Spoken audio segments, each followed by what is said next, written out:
আমার থেকে কেনায় মজায় আনন্দ বেশি। কাটা হয়ে গেল, রান্না হয়ে গেল, খেয়ে নিলাম, খাওয়া শেষ। ক্লিয়ার। দাম কত দাম, ওরে দাম, এই না না বর্ষাকাল ইলিশ মাছ খাওয়া দরকারি। দামের হিসাব করলে মাছ খেতে হবে না। তো গাইস চলো এখন হচ্ছে মেইন লেভেল মাছ এইটা কাটাকুটি। সুন্দর করে রাখতে। দেখা যাক কি দামের হিসাব বেরোয়। করলে মাছ খেতে হবে না।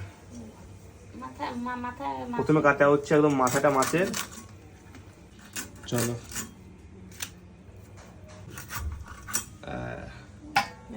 একটা বেরিয়েছে, কাটিং কুটিং করে নিয়ে সাবধান তো, ওটা তো আগে কাটতে হতো। আর ওই সসলাগুলো কাটে না কেন? ফসলা কি মা? ওই যে ওই আতিপাতিগুলো, ও যে টানা ফানা গুলো রান্না বান্নাগুলো। তো বড় দেখাবে একবারও শেখাবে। ও রক্ত সব জমে গেছে মানে বরফের জন্য। রক্ত নিয়ে গিয়ে সব জমানো। রক্ত আছে মানে রাখলে বাইরে হতো, আমি জাস্ট ফ্রিজে বার করে কাটলাম, তার জন্য রক্ত দেখা যাচ্ছে না। ডিম হয়নি, ভাগ্য বলো আমার।